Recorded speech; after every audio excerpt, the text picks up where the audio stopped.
Uai, cadê o trem? Muito estranho. Fala, turma! Ótimo dia pra vocês. Vamos chegando. Eu tô procurando um trem aqui, eu não sei onde eu enfiei. Ixi, não vai dar. Achei o que eu queria. Salve, salve, galera! Ótimo dia pra vocês. Bom dia, Ana Paula, Madalena, bom dia, Martinelli, bom dia, Kelly Dias, bom dia, Solange, Érica, bom dia, galera. Pré-sexta, ou já é sexta-feira para algumas pessoas, né? Feriadão aí, feriado prolongado. Acabamos de ter um feriado prolongado, agora já tem outro nesse final de semana. Daqui a 15 dias tem outro feriado prolongado. Daqui a 15 dias não. Semana que vem tem outro feriado prolongado também. Ê, feriadozão. Bom dia, Nina, Solange, bom dia. Bom dia, galera, sejam bem-vindos. Mais uma manhã nossa aqui, manhã contando histórias dos nossos queridos colegas do direito previdenciário. Só para avisar vocês, eu estou muito feliz, de verdade, gente. Vocês não têm noção da minha felicidade. Eu abri, como algumas pessoas sabem, eu abri hoje as inscrições por Destravando o Direito Previdenciário, a nossa sexta turma. Às 6 horas da manhã foi disparado um e-mail para quem entrou na lista de espera. E 7h30 da manhã eu já recebi a notificação que as 30 vagas que estavam disponíveis já foram preenchidas. Só que muitas vagas ali são preenchidas, as pessoas fazem inscrição com pagamento de boleto. E geralmente o boleto não é pago, né? E eu não sei, às vezes a pessoa vai lá no impulso, faz a inscrição, gera um boleto. E o boleto às vezes não é pago. Então tá aí aberto ainda as inscrições, porque teve muita inscrição com boleto. E assim, se esses boletos não forem pagos, obviamente a gente abre para outras pessoas. Eu só não vou divulgar mais. Até coloquei aqui no meu Instagram. Quem tiver interesse vai lá e garanta a sua vaga se você quiser fazer, obviamente, um pagamento com cartão de crédito. Se esses boletos forem compensados, aí eu já encerro as inscrições. Agora eu só consigo encerrar com a compensação dos boletos, que eu só vou ter essa informação lá na segunda-feira, né? Beleza? Certo, gente? Bom, vou chamar a colega nossa aqui para bater papo. Quem que vai bater papo com a gente aqui? Vou chamar uma colega que eu tô ansioso, de verdade. Vou chamá-la novamente para bater mais um papo. A gente vai bater papo de novo. Aê! E aí, tudo bem? Bom dia, tudo bem com você? Bom dia, tudo jóia. Como é que você tá? Tô bem, tirando a cara de cansada, né, que dá pra perceber. Mas essa cara de cansada de todo advogado previdenciarista, mulher, a minha também. Olha as minhas olheiras, olha, olha isso aqui. Realmente eu ando percebendo isso, viu? Porque, olha, a cara de cansada não tá passando nunca. Ai, gente, a cara de advogado previdenciarista aqui não tem cara de cansado, gente. Não é advogado previdenciarista ou advogado, né? Ó, a não ser que foi lá, né, e pegou uns pozinhos, deu um terelê assim para minimizar a cara de cansaço, mas a fisionomia não tem jeito, não existe. Não existe previdenciarista sem cara de cansado. E aí não é previdenciarista. E hoje eu cheguei tão cedo no escritório que nem tempo de maquiagem deu. Hoje eu já cheguei bem cedo, então eu falei assim, gente, hoje não tem atendimento, né? Eu falei, então hoje é trabalho interno, hoje vai ser com a cara hoje vai ficar com a carinha mais de cansada mesmo. É a realidade, né, Érica? É a realidade. A gente vê aí, é legal, o pessoal dá uma maquiada, essas coisas se produzem todas. É legal isso, mas a nossa realidade é essa. Sim. Essa é a verdade nua e crua. É essa daqui, ó, não é fantoche. Não, realmente é isso mesmo, essa é a realidade. É verdade. Cara, eu fiquei feliz com o seu resultado que você colocou essa semana, ontem, se não me engano, né? Você falou, olha, conseguiu uma aposentadoria por invalidez desde tal data, né? A prescrição é a partir daquilo ali mesmo, você vai receber tudinho. Você ficou até vermelhinho, assim, agora só imaginando nos honorários que você vai receber. E sabe por que que eu perguntei? Porque aconteceu justamente isso. Esse já era um processo que vinha tramitando há muito tempo, foi um processo super trabalhoso, porque era sobre um advogado, ele teve um AVC e ele precisava serviço para a defensoria quando ele teve. Então, teve toda uma questão de contribuição, porque ele teve problema no NIT. O NIT, que a defensoria fazia a contribuição, não estava com o cadastro dele. Eu tive que entrar em contato com a defensoria várias vezes. Então, assim, foi um processo super, hiper trabalhoso. E quando foi para o julgamento, o que aconteceu? Vem aqueles despachos, né, que todo mundo já conhece. Nesse específico foi, se eu quisesse fazer sustentação oral, ele ia ser retirado de pauta, porque o julgamento era virtual, e ia ter que aguardar para voltar para julgamento. Daí eu falei assim, eu até entrei em contato com a cliente, porque ele já é falecido, né? Ele faleceu, infelizmente, no decorrer do processo. Então, eu entrei em contato com a viúva dele, expliquei. Eu falei assim, olha, a gente está aguardando todo esse tempo. Se eu for fazer sustentação oral, ele vai ser retirado de pauta, eu não sei quando ele vai retornar. E ela falou assim, o que você acha? Na hora eu fiquei até um pouco constrangida. Depois eu falei assim, olha, modéstia à parte, meu recurso está excelente. Depois eu até pensei comigo, eu falei, faltou um pouco de modéstia, né? Mas assim, realmente foi muito bom, porque eu me dediquei. Eu fiquei, acho que uns 10 dias fazendo um recurso, li, reli. Daí eu peguei e falei para ela, falei assim, olha, tá muito bom. Ao meu ver, dá para ir para julgamento sem eu precisar fazer sustentação. Mas caso você queira, eu vou me manifestar e retirado de pauta. Ela falou assim, não, confio. Daí eu não fiz para ser julgado mais rápido. Daí quando veio a procedência, manter, né? Daí eu liguei para a gente e falei assim, foi mantido mesmo, né? Porque eu tinha ganhado em primeira instância, o INSS recorreu e eu consegui. Daí ela falou assim, você pode me passar uma estimativa de valores? Daí quando eu fiz a estimativa de valores, né? Porque assim, foi uma renda boa, o dele tinha acréscimo de 25%, porque ele ficou totalmente incapacitado. Quando veio o valor, eu fiquei parada olhando. Daí eu falei, mando, daí veio a prescrição. E prescrição é algo que confunde, né?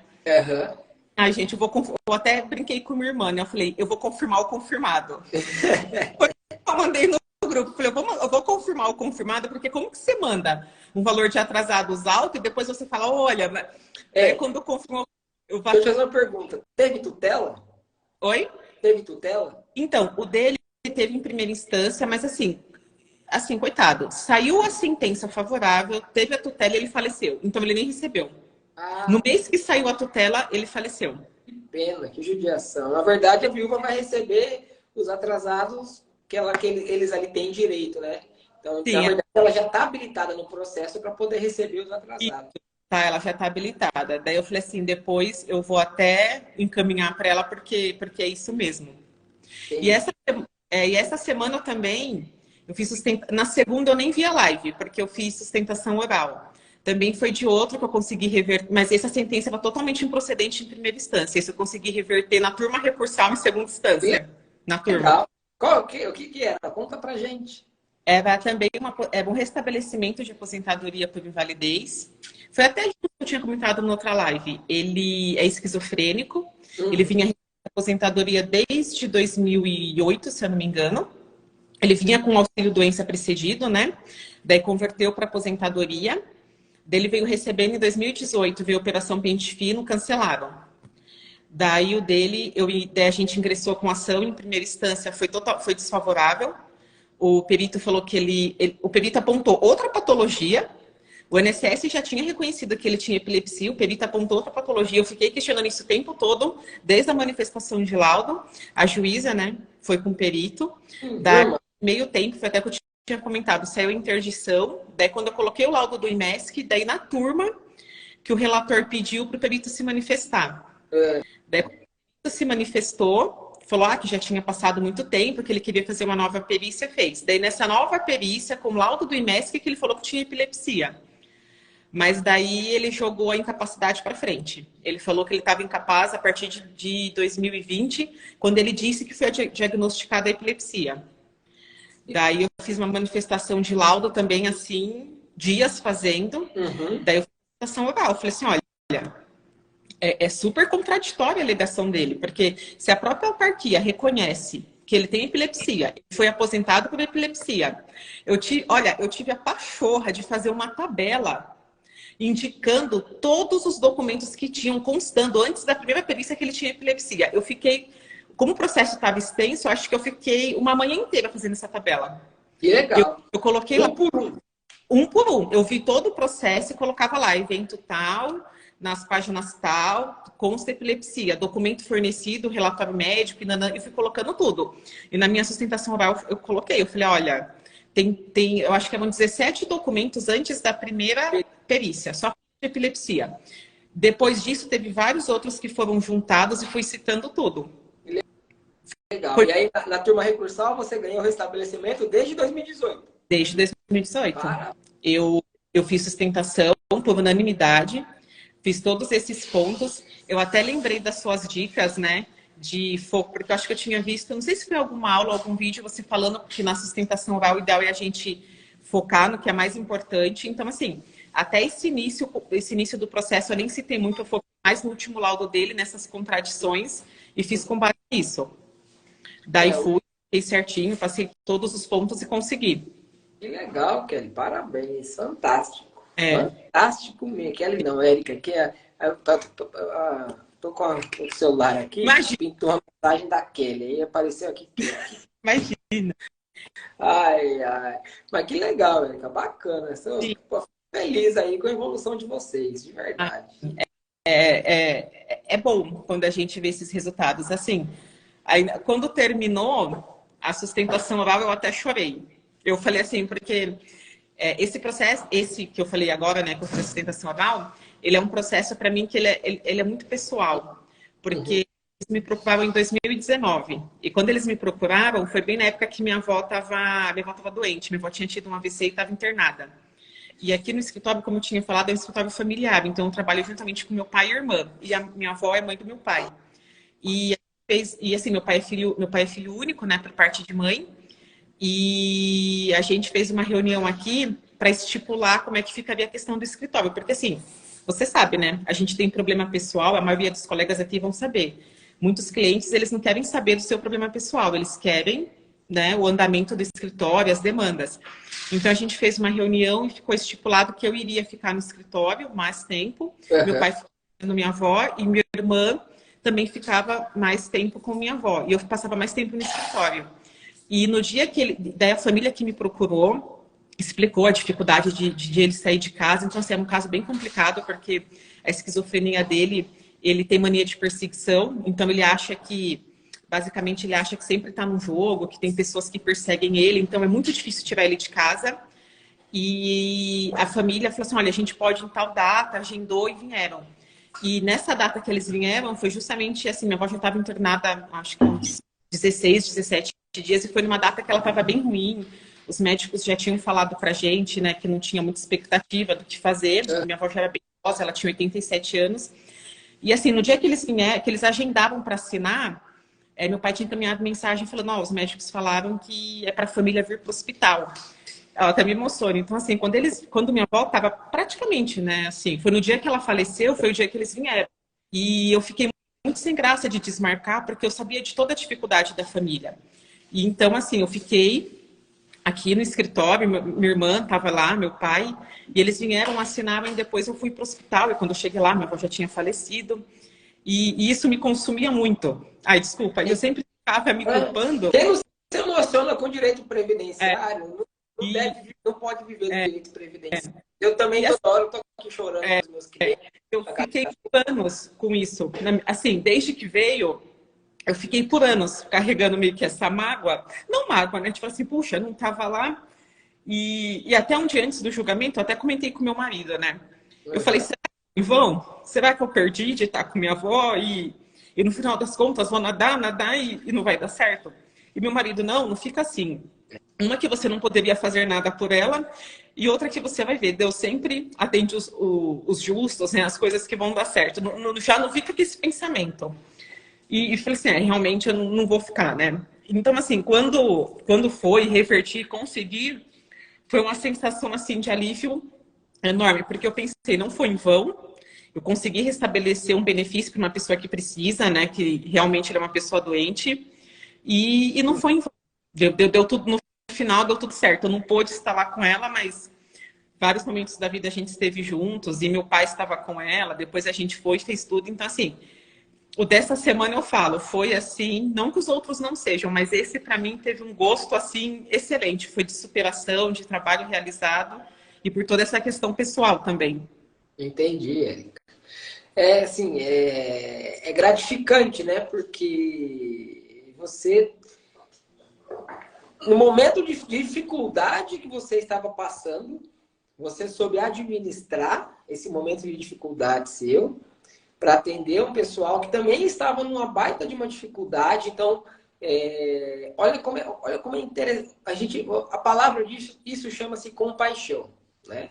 Isso chama-se compaixão. Você se colocou no lugar dos familiares do seu cliente, mesmo você naquele momento enfrentando uma baita dificuldade na sua família pessoal, né? Então, você, com a sua compaixão que você teve, você se colocou no lugar deles. Falou, não, deixa eu resolver isso daqui. Eu estou com um problema, eu sei disso, nós temos algum problema, mas tem pessoas que precisam de mim com problemas maiores que o meu, por exemplo. Então você teve compaixão com eles, falou, não, eu vou aqui, eu vou resolver isso. É minha avó, é a mãe do meu pai, é o amor da minha vida, mas infelizmente a gente tem momentos que a gente não pode fazer mais nada. Então, meu pai falou, olha, infelizmente a vovó faleceu. Então tá bom, pai.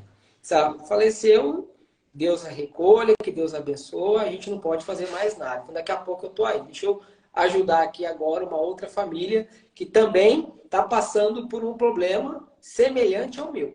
Então, semelhante, né? Um caso de doença aqui e um caso de doença ali. Isso mesmo.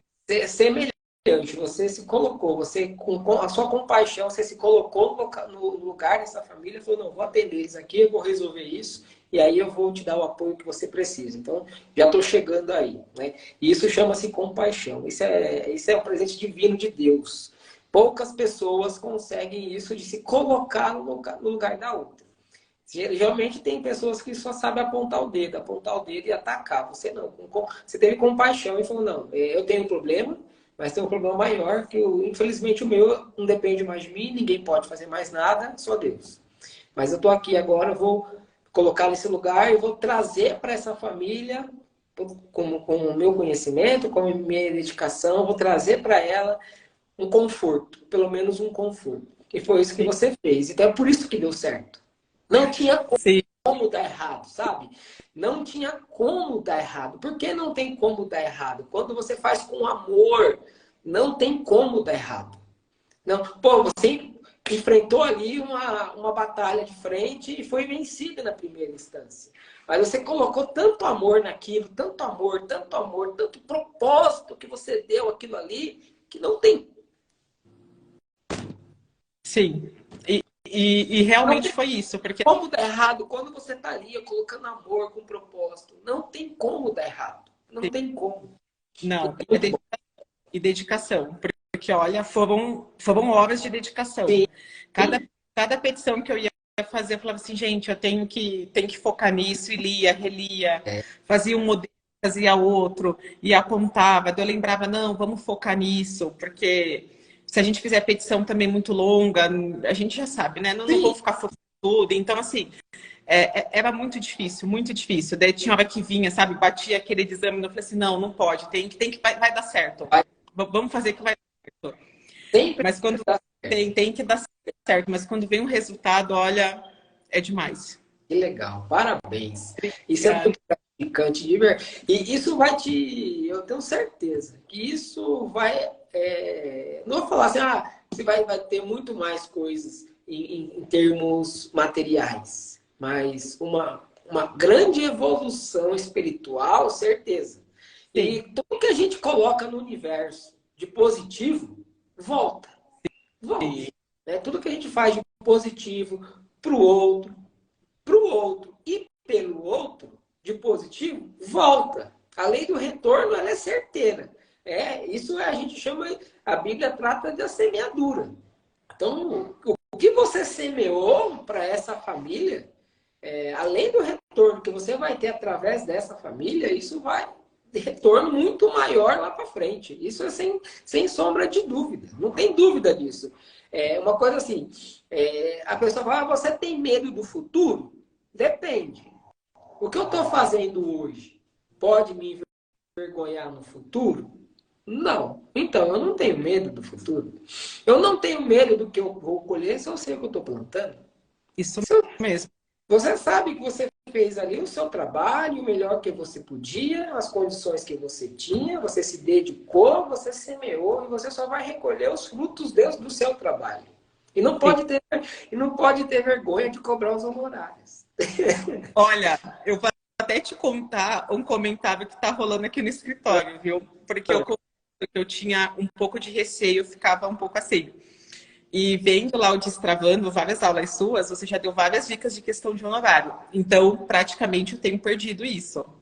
Daí minha irmã tá até brincando comigo que eu tô sua discípula. Eu coloquei, porque, como eu falei, essa semana eu não consegui, mas eu sempre vejo suas aulas de manhã. Daí teve uma aula que você estava justamente falando de honorários. Ó, pessoal, para falar comigo, eu cobro minha consulta, vocês têm que cobrar tal. Daí minha irmã ontem estava até brincando comigo. Ela, olha, você tá discípula dele, hein? Quando a gente tiver algum curso, se eu for com você, eu vou falar que ele fez uma discípula aqui no escritório, que você tá aprendendo direitinho com ele. Eu falei assim, não, gente, mas porque o que aconteceu? Vendo uma aula sua, eu não vou lembrar quando você estava explicando, da questão de cobrança, falou, ó, você tem que cobrar o seu trabalho. Então, assim, análise de processo administrativo é uma coisa, até em conversas. E eu não fazia essa separação. Eu cobrava consulta e muitas vezes eu analisava o processo administrativo englobado no valor da consulta. E eu comecei, depois elas me ligar que não era assim. Uhum. Daí, claro, eu falo, olha, tem um valor de consulta, você vem aqui e tira suas dúvidas. Daí, na consulta, se eu vejo que eu tenho que analisar o processo administrativo, agora eu já passo uma outra proposta de honorários e falo, ó, para resolver seu problema, eu preciso analisar isso, isso e isso, para fazer essas análises eu vou cobrar X a mais porque não está englobado na consulta. Então, agora eu já descrevo tudo certinho para o cliente, o que tem que ser feito e cobro por isso. O que me deixa triste é assim, eu cobro consulta, eu cobro. E eu falo para o meu cliente, na cara larga, eu falo, ó, você pode pedir sozinho o benefício que você tem direito. Porque ele me pagou a consulta, ele me paga uma consulta que é para saber se ele tem direito. A documentação que ele está me apresentando aqui e tal, tá bom, você pode usar isso. Você tem direito, pode pedir. Então, tem gente que cobra consulta e esconde a informação da pessoa. Não fala a verdade. Eu não, pelo contrário. Eu cobro a consulta e falo, olha, você tem direito, você não precisa de mim para nada, seu CNI está redondinho, você pode ir lá e pedir o benefício para o INSS que ele vai te conceder. Não tem por que o INSS negar para você. E quando eu falo isso, que ele tem direito, que ele não precisa de mim, ele me contrata. Eu percebo que é incrível, por incrível que pareça, ele me contrata. Aí ele paga a consulta, ele me contrata e depois paga meus honorários. Porque é a transparência, é o que você entrega aquilo que você vende. É a transparência com as pessoas, né? E eu tenho visto isso, assim... Aí tem uns que falam, eu não tenho tempo, eu não sei mexer, eu prefiro que você faça para mim. Então, beleza, tá tudo certinho, mas você não precisa de mim, viu? Tô te avisando. E eu tava conversando isso mesmo com o meu irmão. Então eu falei assim, olha, realmente o Michel tá certo. Apesar que quando eu sempre fui falando tudo, mas agora, né, com a questão da prática, né, da melhora, você vai deixando, vai explicando. Hoje em dia eu percebo que eu explico muito mais detalhado, talvez. E realmente é isso, porque quando você explica tudo, você fala, olha, assim, assim, assim, você pode ir. Realmente eles te contratam, porque eles gostam da sinceridade. Porque aqui, até o slogan, né? Eu já até falo assim, olha, aqui o senhor vai ter a verdade e eu vou te dar minha opinião sincera. Eu sei que tem muitos profissionais que às vezes escondem ou falam para entrar com processo, mas aqui a gente, até para ingressar, a gente sempre é muito sincero, principalmente em benefício por incapacidade. Eu sempre falo assim, olha, depende de perícia. Ao meu ver, eu até atendi uma esses dias que eu falei para ela, eu falei assim, olha, ao meu ver, as suas chances de êxito são pequenas. De 100%, eu daria aí uns 5% de ganhar. Uhum. E assim, eu falei, depois eu fiquei até, falei, ai meu Deus. E ela falou assim, não, obrigado, eu agradeço a sua sinceridade. E eu acho que tem que ser assim mesmo. É o que você falou, quanto mais sincero você é e mais você explica, realmente eles querem te contratar. Exatamente. Eu sou bem sincero, eu sou bem honesto. Até assim de fala às vezes, mas você está sendo grosso. Eu falei, não estou sendo grosso, estou sendo sincero. Ela falou, não, mas você pode ser sincero, mas falar com jeitinho. Eu falei, não tem como eu ser sincero e falar com jeitinho. Não tem, não consigo. Aí não seria eu, seria um personagem. Então, não dá. Eu sou bem honesto mesmo com meus clientes, com todo mundo. E para mim é o preto no branco. Não é nem o preto no branco, é o fio do bigode. Eu sou da época do fio do bigode. Se eu falei para você que eu vou fazer e tá tudo certo. Não tem discussão mais, né? Eu acho que isso é a relação mesmo entre as pessoas. Deveria ser, pelo menos assim, que eu aprendi, né? Eu aprendi muito com meu pai, com a minha mãe, com a minha família. Eu aprendi muito isso. Né? Se deu sua palavra, cumpra. Sim. Né? Você seja honesto, você explique para as pessoas o que está acontecendo. Você não cobrou consulta? Cobrou, ela não está te pagando? Então, ela está ali para você resolver uma dúvida dela. Ai, olha, se a dúvida é essa, tá bom. Então, dá para fazer? Dá, não dá para fazer. Você vai ganhar, você precisa de mim. Igual eu falei para vocês. Falei, ó, consulta é uma coisa. Eu sentar e analisar o processo administrativo é outra coisa. Né? Ah, eu fazer um cálculo previdenciário é uma outra coisa. Fazer um planejamento é uma outra coisa. Tudo ali, tudo a gente fala que é tudo produtos de prateleira. Nós temos que ter no nosso escritório. Às vezes tem pessoa que não cobra consulta e aí é um problema deles, é um particular deles. Não cobra consulta, não cobra análise de processo, não cobra para fazer cálculo, não cobra nada. Isso aí é um particular de cada um, é o livre-arbítrio. Cada um tem o seu, não vou falar que está certo, não vou falar que está errado. Cada um sabe aonde o seu calo aperta. Eu acho que isso aí é de cada um, né? Cada um sabe onde o seu calo aperta. Eu cobro tudo, né? Não tem jeito. Porque a minha internet sou eu que pago, a minha luz sou eu que pago, a minha água sou eu que pago, né? Tudo sou eu que pago. Eu não vivo de fotossíntese ainda, não vem ali, opa, não, né? E é bem isso, a gente tem que ser transparente com o nosso cliente mesmo. Porque além dele contratar você, ele te indica para outras pessoas. Só que aí essas outras pessoas que vêm não quer pagar. Então, se não quer pagar, é um problema delas, né, meu? E assim, eles têm que entender também o porquê, né, da consulta. Porque alguns entram em contato, daí é que a gente sempre cobra consulta. Os únicos casos que muitas vezes eu abro exceção é para benefício assistencial. Porque eu até atendi uma senhora que a situação dela era bem complicada. Ela já tinha passado por outro advogado que cometeu uma falha no processo dela. Então, assim, acabou que o dela eu não cobrei consulta.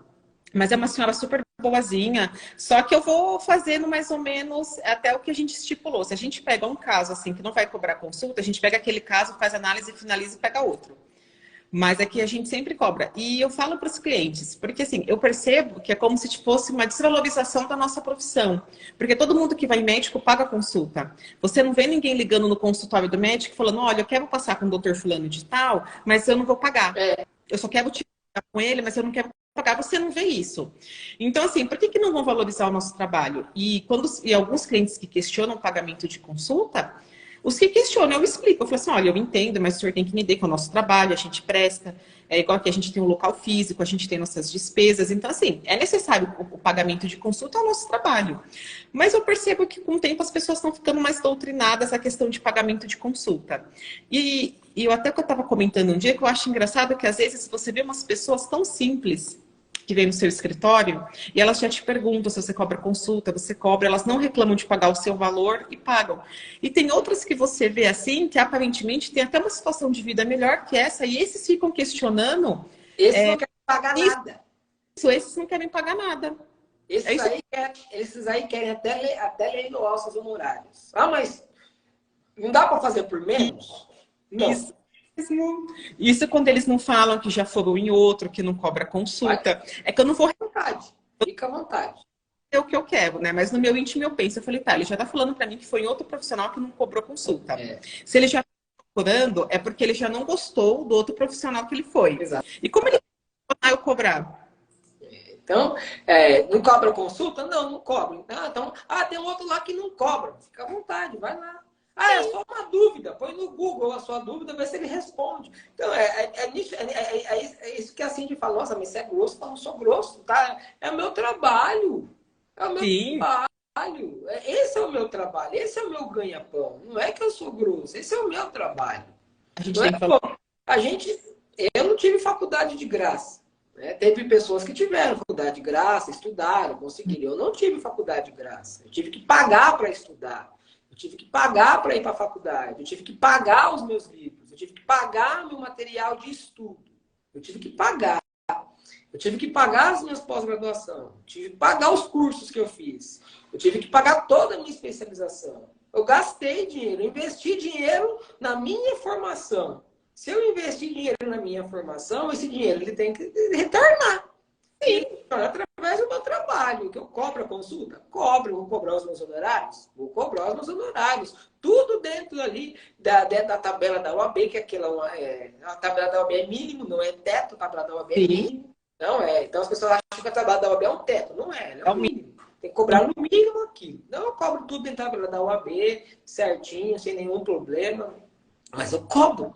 Porque é o meu trabalho, igual você falou. Pô, você vai no médico. Ah, a consulta por dia tal e custa X reais. Tá bom, eu vou pagar a consulta. E aí, tem médico que, assim, para reservar a agenda dele para você, você tem que antecipar 50% da consulta. Porque ele está reservado para você aquele horário. Ah, ele reservou 10 horas da manhã e está lá esperando a Érica às 10 horas da manhã. Aí a Érica não foi, eu vou ficar no prejuízo? Não, a Érica não foi o problema dela. Ela já me pagou aqui a consulta, porque eu reservei para ela esse horário. Se ela não veio, o problema não é meu, o problema é dela. Se ela tivesse me avisado ontem, eu até teria conseguido remanejar. Mas ela não remanejou, ela vai pagar de novo, porque não veio. É assim que funciona. E ninguém reclama, assim. As pessoas agendam, vão, pagam o valor que ele cobra e saem de lá super feliz. E com o advogado vem aqui pra gente resolver todos os problemas dele, mas não quer te pagar. Então, realmente não dá. Não quer pagar, né? Não quer pagar. Ah, não vou pagar. Eu vou no advogado aqui para tirar uma dúvida, eu vou ali, tiro uma outra dúvida, eu vou no outro trouxa ali, tiro outra dúvida, eu vou ali no imbecil, tiro outra dúvida. E aí ele tira todas as dúvidas que ele quer na vida dele e não pagou nada para ninguém. Não, aqui a gente. Não, aqui já é estipulado há muito tempo. Essa parte da consulta, há muito tempo, a gente já tinha estipulado. O que eu aprendi agora é a questão dos trabalhos. Isso eu Aprendeu. Isso é importante. Né? Agora eu já aprendi. Nos últimos casos, todos eu já fiz. Ontem eu fiz até um atendimento online que foi de consulta, daí tinha que fazer análise, eu já expliquei para ele, falei, olha, mas eu cobro no seu caso, para ter uma posição mais certa, eu teria que analisar os processos administrativos, para isso eu cobro X valor, já passei para ele, vai ter que analisar para verificar que dá para ser, assim, eu passei todo passo a passo, quais são as opções, e falei, ó, mas caso queira, eu tenho que fazer uma análise prévia para verificar qual seria a melhor solução, já passei, e agora é assim, venha...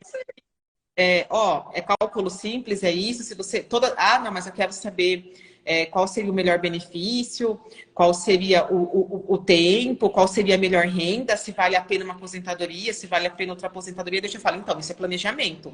É um serviço mais demorado, eu entendo, né, que é um valor mais caro, só que passa todos os benefícios que ele teria, ainda... E vou explicando tudo e falo, isso aí já é outro trabalho. Ah, então tá bom. Que o outro não vai te trazer nada disso. É um cálculo simples, só vai te trazer seu tempo de contribuição. Mas então ele não vai saber o que fazer com ele. Só vai... Porque assim, as pessoas também eu percebo que elas não estão muito antenadas com a alteração que teve em 2019. Então, muitas que vêm aqui, eles estão, sabe com aquela questão? Ah, ou eu aposento por idade ou por tempo de contribuição. Eles não estão ligados ainda que mudou. Que foi extinta a aposentadoria por tempo de contribuição, que agora tem as regras de transição, que não é mais só aquelas duas modalidades de aposentadoria que tem. Isso eu também estou percebendo que a população, ela está sem esse tipo de informação. Então, muitos acham aqui, se eu tiver se eu tiver 35 anos já, eu vou me aposentar, só ali no INSS. Quando a gente começa a explicar para ele todas as regras que tem, que não é mais assim, aí também que desperta o interesse no planejamento, para verificar qual seria o melhor benefício. E aí cai a ficha dele, né? Fala, nossa, não é? Por que eu não falei nada lá em 2019? Ninguém me falou isso. Isso mesmo. Exatamente, que você acabou de falar, assim, a pessoa falou, não, eu fechei os 35 anos de pagamento agora. Eu já tenho os 35 anos, então, mas pode ser que você ainda não tenha direito ao benefício. Aí eu explico, olha, a regra de transição de 50%, eu tenho que voltar lá na data da emenda para você fazer você tinha X período, para saber em qual regra você vai entrar. Não basta você ter 35 hoje. Né? Não basta. Tem outras coisas, outras situações que eu tenho que levantar. Igual essa semana, ontem, atendi um cliente aposentado em especial. Ele chegou e falou, não, eu quero aposentar especial, já tenho aqui meus 25 anos de especial. Eu falei, cara, que legal, 25 anos de especial. Beleza, você preencheu os 25 anos, agora só tem que ver tudo certinho. Só que eu vou ser bem honesto com você, viu? Você não vai aposentar, porque você vai entrar na regra de transição da aposentadoria especial, porque você não tinha direito adquirido. Você baixou, deu 25 anos agora. E na regra de transição da aposentadoria especial, você vai ter que ter um tempo especial mínimo, um tempo mínimo de contribuição e vai ter que ter uma idade para chegar na regra de pontuação. Sim. Pode ser que você não tenha direito também. Então não é porque você preencheu o requisito agora que você vai ter direito ao benefício. Entre aspas, preencheu o tempo de contribuição, né? Não vai ter. Eu atendi uma enfermeira, eu atendi uma com a mesma situação. Ela, porque eu completei, coitadinha. Eu completei 25 anos. Eu pensei comigo, falei, coitada. E realmente o dela não deu. Sabe de nada, inocente, tadinho. A mesma coisa. Ela chegou toda feliz e realmente não dá, vai ter que mais porque ela completou agora. Então, é nova, começou a trabalhar desde nova com enfermagem, mas enfim, deu. E cabe a nós explicar isso para eles, né? Eu tenho uma cliente, ela já é cliente antiga, ela me procurou antes da reforma, né? Para saber se podia ou não aposentar. Ela já era de idade, só que ela não tinha 60 anos antes da reforma ainda. Então, ela entrou na regra de transição da aposentadoria por idade. Eu falei para ela, lá em 2019, eu falei, ó, a senhora tem que pagar o INSS, isso foi antes da reforma, tá? Até chegar aos 180 meses de pagamento, tá bom? Isso foi, acho que, ela me procurou semana passada, que ela falou, olha, eu terminei de pagar o INSS. 4 anos ela está ali pagando, desde 2019. 19, 20, 21, isso mesmo, completou 4 anos que eu falava para ela. Falei, falta a senhora pagar 4 anos. Tá bom? Porque a senhora, para preencher as 180 contribuições. E isso foi antes da reforma. Ela adquiriu 60 anos em 2020. Eu falei, olha, lá em 2020 a senhora vai ter 60 anos, a senhora vai poder aposentar. Só que a senhora só vai poder aposentar quando complementar as 180 contribuições, que é a carência. Isso só vai dar lá em 2023, março, em abril. Aí tá bom. E como é que eu pago? Eu falei, olha, como a senhora vai aposentar por idade mesmo, calcula 11% do salário mínimo e paga nesse código aqui, ó, 1473, e paga. E lá a senhora vai aposentar. Aí ela concluiu, terminou de pagar as 180 contribuições dela. As 180 contribuições ela preencheu, tá com 63, 60, quase para 64 e pagou 180. Só que ela tem 14 anos, 11 meses e 15 dias de tempo de contribuição. Ou seja, ela está na regra de transição da aposentadoria por idade, que exige a idade mínima, a carência e o tempo mínimo de contribuição. Ela tem que pagar mais uma contribuição para preencher os 15 anos. Na verdade, faltam 15 dias. Eu falei para ela, olha, faltam 15 dias. Mas por quê? Porque mudou essas regras, assim, a regra de transição. Você tem que fazer mais um pagamento. Você tem que fazer o pagamento do mês de abril. Faça o pagamento do mês de abril, que aí a gente consegue pedir o benefício para a senhora. Aí eu falei, não precisa nem de mim. Paga a guia. Vai lá, da mesma forma, paga a guia. Espera uns dias a guia entrar no sistema e vai lá e pede o benefício pelo seu celular mesmo. Aí ela falou, não, eu vou pagar a guia e volta aqui para a gente conversar de novo. Porque eu não contava com esses 15 dias. Ela falou, não contava e não me conformo. Eu falei, pois é. A senhora tem 14 anos, 11 meses e 16 dias de tempo de contribuição. Então, não tem o que fazer, tem que ter os 15. Porque o INSS não vai conceder, a senhora está na regra de transição. Sim, não vai mesmo. E eles não entendem isso. Não, é aí que é bom a gente explicar. E gera essa questão de confiança, que é o que você falou, que depois no futuro contrata. Exatamente. A gente acaba contratando a gente. Eu falei, olha, ela falou, não contava com esses 15 dias. Eu falei, nem a senhora, nem eu, nem ninguém. E nem ninguém. Nem ninguém. Isso veio uma regra, colocaram essa regra, ninguém falou nada, passou. Você não via ninguém discutindo, ninguém batendo panela, ninguém brigando, igual acontece lá na França, quebrando tudo, que está errado quebrar, mas deveria se protestar, ir atrás. Falei, ninguém fez nada. Então, agora tá aí, tem que cumprir. Sabia que eu estava até vendo... É que meu marido, ele é historiador, né? E ele até comentou comigo, né? Ele falou assim, você viu como tá na França? Não, eu fui comentar com ele, você viu como tá na França? Ele até comentou comigo, ele falou assim, mas historicamente a França é muito combativa. A população de lá não é tão pacífica que nem a nossa, que ele acompanhou até como intermédio, né? Que aceita tudo. Foi tão prejudicial policial e eu não vi ninguém indo para as ruas reclamar lá. Eles são muito combativos, então vai continuar. Eu até brinquei com ele, falei, né, se eles decapitam o rei, né? Como é que eles não vão fazer com uma reforma da Previdência? Ele falou assim, não, lá, historicamente, eles são muito combativos. É uma população que realmente sempre sai às ruas, sempre vai em prol dos seus benefícios. Eu falei assim, é bem diferente aqui do Brasil, né? Que a gente foi tão pacífico, a população em si foi tão pacífica. Eu até comentei com ele, eu falei assim, coitado, até hoje em dia eles não têm noção da gravidade do que foi feito para eles. Eles não têm... Não. A gente também, né? É uma coisa que eu falo aqui para paciente. Eu falo, ó, vamos fazer a nossa aposentadoria, vamos trabalhar para nossa aposentadoria, porque esquece aposentadoria de regime público, esquece. Hoje tá. Eu entro na regra, eu falei para ela, eu falei, ó, eu entro na regra de transição do pedágio de 100%. Essa aí eu entro, tranquilo. Mas é 100% do tempo que faltava. Aí foi, cara, 80 anos, você é louco? Então, assim, aí eu chego lá no 65, aí muda a regra de cálculo, muda tudo. Você não tem segurança jurídica. Não, não tem. Como eu sempre coloco, tanto agora no planejamento como no cálculo, que foi tudo feito de acordo com as normas atuais e documentos entregues. Até o dia de hoje. Sim, eu acrescentei com base no seu, tá? Até o dia de hoje. Eu não me responsabilizo por o que eu estou fazendo aqui se amanhã mudar. Eu me responsabilizo até hoje, porque até hoje é isso que é previsto. Eu deixo bem claro, esse cálculo, esse planejamento vale para o dia de hoje, que é o dia que eu entrego para o meu cliente. Tá aqui. Eu até acrescentei que no meu eu só colocava de forma genérica. Quando eu vi o seu, eu falei, interessante colocar até qual dia que foi feito. Agora eu alterei todos os meus, eu coloco até tal dia. E eu também faço um adendo, que se tiver qualquer alteração dos documentos que me foram entregues, eu também não me responsabilizo. Sim, exatamente. Questão de trazer um documento para você, depois qualquer tipo de alteração em documento, também coloca essa cláusula, porque eu falei, não dá para a gente confiar. Não. É passível de levar a qualquer tempo. Pode mudar do dia para a noite e você, não sei, a advogada lá falou, não, mas eu falei para você que aquele esboço que eu fiz vale para aquele dia, porque as regras podem mudar do dia para a noite. Os clientes adoram memorizar só o que eles querem, né? Exatamente. Não... Esse é o ser humano. Obviamente o que a gente fala, é o que eles querem. Então, realmente, a gente tem que se precaver. Exatamente. Érica, que papo gostoso. Muito bom conversar com você, viu? Muito bom. Muitíssimo obrigado aqui por nosso bate-papo. Sempre um privilégio estar aqui. Tomar um pouquinho do seu tempo aqui e compartilhar um pouquinho de informações com a galera. Obrigado. Imagina. Eu agradeço de coração. É um prazer estar aqui. E dia 1º nós temos... dia 6 nós temos um encontro, né? Isso mesmo. Já estou me preparando. Aí vou aprender muito com você. Quem dera. Fica com Deus aí, viu? Deus te abençoe. Bom feriado, bom dia. Para vocês.